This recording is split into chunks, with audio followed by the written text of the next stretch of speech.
Hi. Army of the Dead is a recently released Netflix film directed by Zack Snyder, who directed stuff like Batman v Superman and Justice League, and I've covered him recently on this channel. This new movie is a blend between a zombie film and a heist film. That's its whole gimmick, that's what was supposed to make it cool. If you've seen the Snyder Cut trailer review that I did, you'll know that I don't really like this guy, I don't really like most of his films. It's more so Zack Snyder's deluded fanbase that's the issue here. The mere release of the Zack Snyder Justice League cut opened my eyes to how many people were part of this cult. I didn't know all these people were influenced by it. It's a bit like putting on the sunglasses from They Live, just like, Jesus, they're all around us. Oh, not you guys too. Oh, even you're influenced by this. It's like communism. It's okay to like Zack Snyder films, but there is this objective cinematic crassness to his directing style that's kind of undeniable. I'm not particularly fond of Terrence Malick movies, and that's down to a matter of taste. With Zack Snyder, I sincerely believe that it's not down to a matter of taste. He's the film director's equivalent of the atypical sleazy lawyer guy. I'm gonna sound like a right fucking dickhead here, but he's manipulating you. His language is cinema, and he uses cinema in manipulative ways.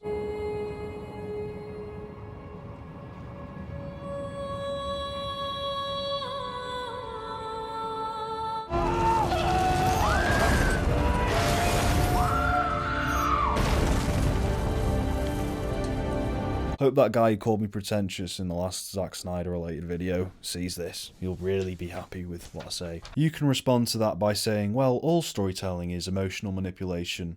Bullshit! Manipulation implies ill intent on behalf of the storyteller. It's not about tricking you, it's about humouring you. Good directors care about the audience. There's a mutual respect going on. What I think is the case with Zack Snyder is that he doesn't know that he's the sleazy, atypical lawyer guy because his head is jammed so far up his own arse. Michael Bay at least knows who he is, he's more self-aware, he knows what he's doing. Despite my obvious disdain for Zack Snyder, I didn't go into Army of the Dead wanting to hate it. It's a zombie film with the title Something of the Dead, and they're always fun, they're always good, they're always like cool and gruesome and gory and stuff, so I was excited. It looked like it was going to be a bit more goofy and less pretentious as opposed to Zack Snyder's DCEU, EU films, like all that shit. After all I've said about him, no one's going to believe me when I say this, but I did go into this film with an open mind. I was like, okay, Zack Snyder's making his own film here, it's not just with the cynical Warner Brothers Studios who are just apparently the biggest arseholes in the world. The reason I sound so pissed off right now is because the film took my benefit of the doubt mentality and took a giant liquid shit all over it.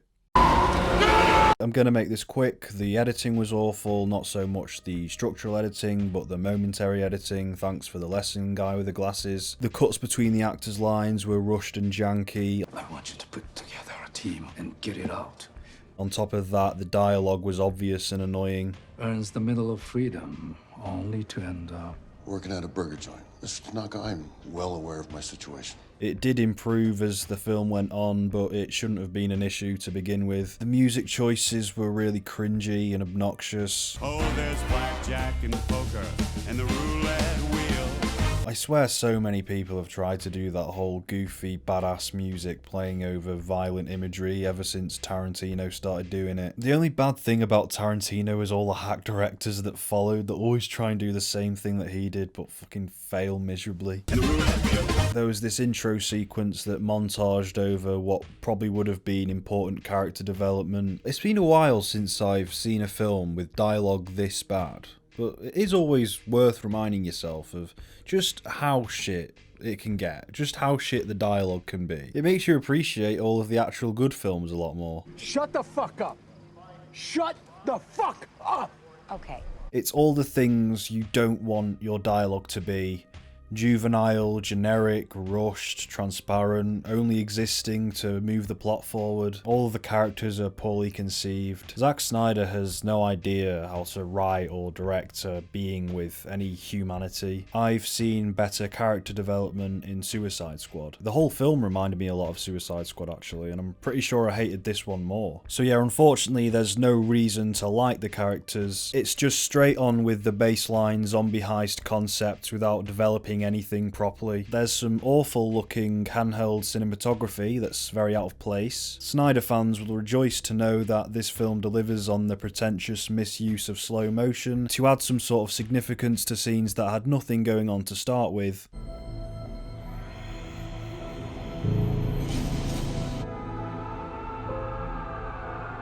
A shit scene doesn't become good because you edit speed to 50%. And the roulette wheel. Man of Steel was a shite film, but there was something about it that at the very least made it a bit more memorable in my mind. Oh yeah, it was the score. Never mind, it wasn't anything to do with Zack Snyder, it was all on Hans Zimmer.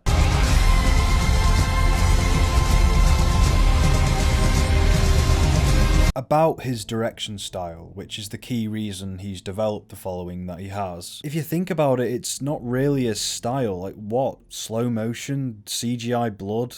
Weird god complex subject matter? This is just a jumble of derivative action movie conventions. He's not like Christopher Nolan or James Gunn. There's no sophistication or craft to his trademark storytelling tactics. Oh yeah, you'll also be pleased to hear that there's some comic relief in this movie that makes Marvel comedy look like it was written by Larry David. Snyder only cares about the spectacle and the baseline concept, so the first act is just this choppy, janky rush to get to the zombie killing. The pacing normalizes once Snyder gets to the point in the film that most closely aligns with his fetishes. The characters in the film actually refer to the zombies as zombies, which Zack Snyder should know that that's not what you're supposed to do in zombie films. Maybe he would know that if he was genuinely intent on making a love letter to those kind of films. It's a soulless checklist of a movie. The storytelling is so paper thin and it's 2.5 hours long, it doesn't even have the decency to be 90 minutes, less than 90 minutes, 85 minutes. Instead of watching this film, just rewatch some George A. Romero classics. All throughout the film, I was just wishing I was watching Day of the Dead or some other great movie that's made with actual passion. Some of the action scenes in this film feel like those deceptive cinematic video game trailers that just completely oversell the game. This might be a bit of a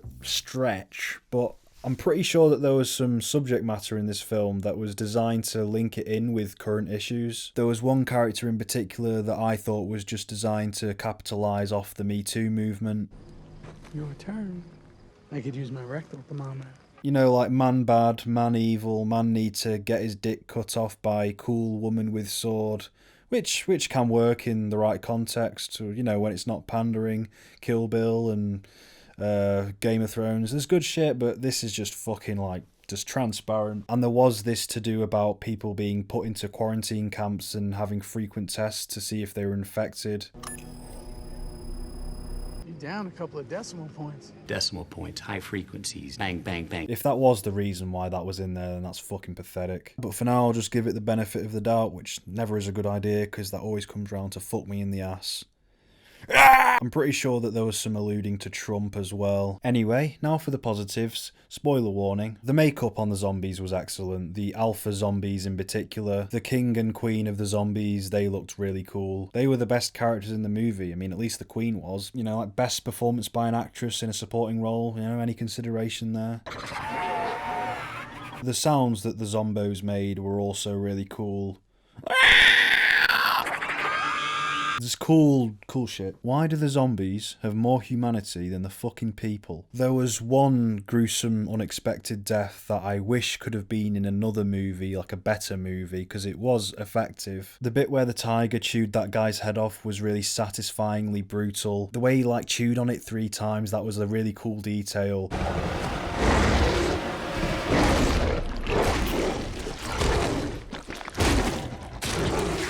It reminded me of like when I see my dog just like go to town on some stick or like a ball, like a tennis ball. So Zack did do his research in that department at least. You know, he watched a dog chew a stick. Definitely my favourite part of the movie, that. It was really cool. It's a shame that he just hates character development or making a movie with a natural soul. The film did get a bit more watchable as it went on, but I still wish it didn't exist. Just for reference, it's worse than Wonder Woman 84. This is what I'm giving it on Letterboxd. And I was thinking, if James Gunn had directed this, this would be probably one of my favourite films of the year. He would have absolutely nailed this sort of thing. Oh, for fuck's sake, Zack Snyder. You did it again, you goof. I love you guys. Thanks for watching. That's a wrap. I'm getting out of this. I need to piss.